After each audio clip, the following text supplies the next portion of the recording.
Yeah, come in. Mr. Dean? Hi, Alex Associate. Mr. Associate. Good to see you. Have a seat. Hey, you got anything to drink around here? Yeah, you want something? Yeah. Get a soft drink or something. That'd be nice. Perry, can we get a...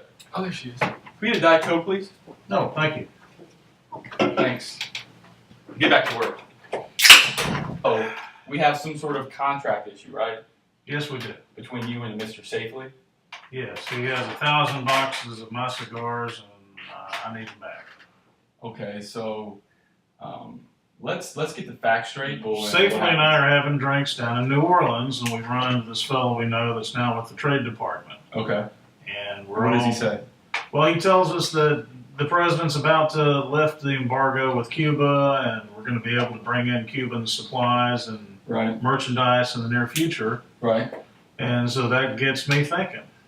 Okay. So you start thinking, hey, if I can get these in right after the embargo's lifted, that's money in your pocket. Anything Cuban makes money. Right. It doesn't matter if it's a good cigar or if it's a piece of crap. I sent him an email asking for 1,000 boxes of cigars. And did he reply? Did he? No, he didn't reply back, but he was on his way to Europe. Okay. But he did see the email, right? Yeah, he saw the email. I checked my email, and I could see that he had fingered the email. Do you find this funny, Mr. Associate? Basically, you need three things. You need an offer, you need an acceptance, and you need consideration. Okay? Okay. So, for the offer, I think that's pretty clear-cut because the offer was you're going to pay him for his going over to purchase these cigars in Europe. So, wouldn't you think that? I mean, that seems to me. The offer seems clear to me. You're going to Europe, find me 1,000 boxes of cigars, right, and bring them back for me, and I'll give you a profit on them. So this part's a little bit tricky because, he did check his email, but he didn't reply or anything like that. But however, as we discussed earlier, he did check it. But the one thing that's going to help us is that we deposed Mr. Safely. And in that deposition, he said that when he purchased these 1,000 boxes of cigars, his intent was that he was buying them for you because you emailed him telling him. Yeah, of course he was buying them for me. Exactly. I'd asked him to buy me 1,000 boxes of cigars. He bought 1,000 boxes of cigars, and that's all there is to it. Exactly, and a little educational here. The Restatement of Contracts, Section 5, Subsection 2 states, acceptance by performance requires that at least part of what the offer requests be performed or tendered and includes acceptance by a performance which operates as a return promise. So his going over there and buying it is kind of his acceptance to your offer, your initial offer of him going over there to buy the 1,000 boxes. Purchasing the exact amount of boxes that you had in there. So his consideration, I think, is clear-cut because as far as for purposes of a contract, because he did the physical labor of going over there, purchasing 1,000 boxes. And let me get this straight. Mr. Safely bought the cigars from England, right? Yes, he was in England, I believe, when he got them. Okay. Well, that's important because of this thing called the CISG, which is the United Nations Convention on Contracts for the International Sale of Goods. That would be relative if England was a part of this treaty that was conjured up by the United Nations. But the good thing for you and me, or mainly for me, because I don't have to go research all of this law in depth, is that they're not a member. So, well, if you don't have to go research it, it sounds like that's a good thing for me because I don't have to pay you to do it. So and that is exactly right. It is a win-win situation for the both of us.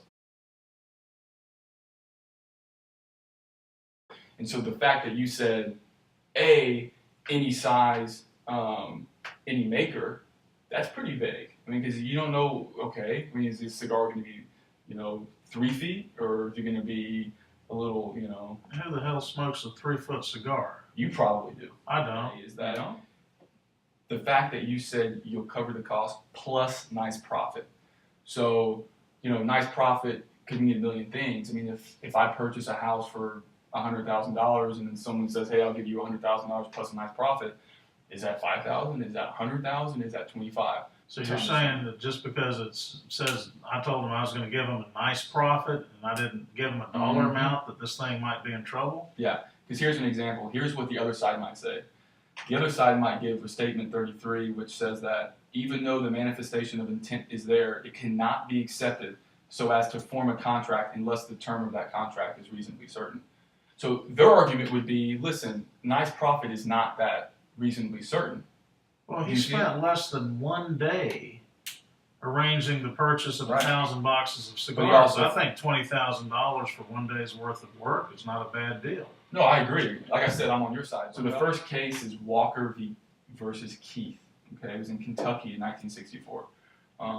Basically, there was this 10-year lease for property with an option to renew after those 10 years, right? And the option stated, end quote, in such amount as shall actually be agreed upon by the lessors and the lessee with the monthly rental fixed on comparative basis of rental values as of the date of renewal with rental values at this time reflected by the comparative business conditions of the two periods. What the hell does that mean? I don't know, but you just gave me a headache. That's what I'm saying. And that's what the court was saying. Used the traditional approach, okay? Which is kind of the common law deal. And the traditional approach says that substantial certainty with regard to the material terms is required for a meeting of the parties' mind to occur. Okay. Right? So, again, they felt as if the option to renew in there was not substantially certain enough with regard to the material terms. So, again, I mean, that's the fact that you did use a vague term. If a court was to use this traditional approach, I think we'd be in trouble. But there's always good news, Mr. Beam. Okay? This is the second case. Schneider versus Standard Oil. Here, the plaintiff was an agent for Standard Oil. And they would basically go, I guess, drilling and selling stuff for this oil company and doing whatever they got to do to. So, what happens is Standard Oil terminates the contract. And here's the poor plaintiff. And she has all this equipment just left over from this termination of the agreement. Well, in that agreement, there was an option for the defendant to purchase the equipment minus depreciation. There was this argument between what depreciation is, right? Because, I mean, one's idea of depreciation might be completely different of the other depreciation or when it was or whatever. So the court comes up and they do enforce the contract. They give less than what the plaintiff wanted. We can get into that UCC realm or that sphere. I think we have a legitimate chance. Because here's what 2305 says. The parties, if they so intend, can conclude a contract for sale, even though the price is not settled. In such a case, the price is a reasonable price at the time for delivery if nothing is said as to price. Blah, blah. So the court interprets this by saying that even though the contract was vague and it was yet to be determined as far as what the guy was going to pay him, that you can still enforce it based on that UCC code. Oh, then let's do that. That's exactly what we're going to try and do. Because, again, we're trying to get this into the UCC, this uniform. Well, he's not an employee because I'm not paying him a salary. But he is qualified as a merchant under UCC Chapter 2, subsection 104. Basically, the fact that he is this kind of expert in cigar sales, because, I mean, he now has his own retail shop. He knows what he's doing. He knows what he's doing. So the fact that he qualifies as a merchant, then now he falls underneath this UCC tree. So here's my advice, okay? You're gonna be making $1 million on this, like you said, maybe even more, maybe $1.5 million, whatever. So why not make this a win-win situation? Offer him, you know what? Round it up to 100.